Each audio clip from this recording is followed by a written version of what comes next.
তো একদিন সাইদি ভাই খাবার আসলে আমি খেতাম ওখান থেকে, আবার আমার যদি খাবার আসলো তো সাইদি ভাই ওখান থেকে খেতেন, এভাবে আমাদের দিন চলতো আর কি। একদিন আমার বাসা থেকে একটা মিষ্টি এসেছিল, স্পেশাল টাইপ মিষ্টি, সম্ভবত কোনো একজন ঢাকার বাইরে থেকে পাঠিয়েছিল। তো সাইদি ভাইয়ের মিষ্টিটা খুব পছন্দ হয়েছিল। উনি একটু খেয়েই বললেন, মাহমুদ ভাই মিষ্টিটা তো খুব ভালো। আমি বললাম, সাইদি ভাই আপনার জন্য এই অংশটা আপনার জন্য, আমরা অর্ধেক করতাম আর কি যতটুকু আসতো। আমার মনে হয় সাইদি ভাইয়ের ভাগে হয়তো ৫-৬টা মিষ্টি ছিল। তিনি মিষ্টিটা খেলেন না, তিনি রেখে দিলেন।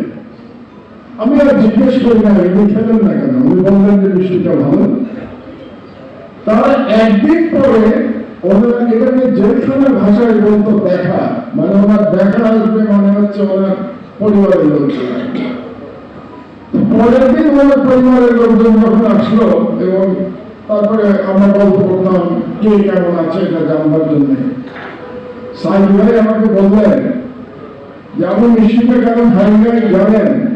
এই মিষ্টিটা খুব ভালো ছিল, আমার ছেলেরা এবং নাতি নাতনিদের খাওয়ানোর জন্য আমি এই মিষ্টিটা খাই না।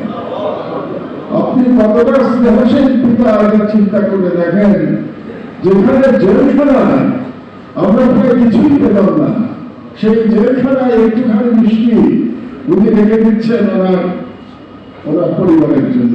এতটা স্নেহশীল পিতা ছিলেন আল্লাহ সাইদি। এটা জানা আবশ্যক আমাদের। শুধু একটা মানুষের উনি কত বড় আলেম ছিলেন কিংবা কত বড় বিদ্বান ছিলেন এটাই একমাত্র পরিচয় না, উনি কত ভালো পিতা ছিলেন এটাও গুরুত্বপূর্ণ।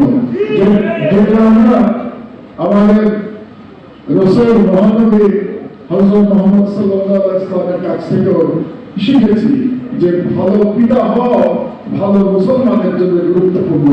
এটা আল্লাহ সাইদির মধ্যে আমি দেখতে পেয়েছি।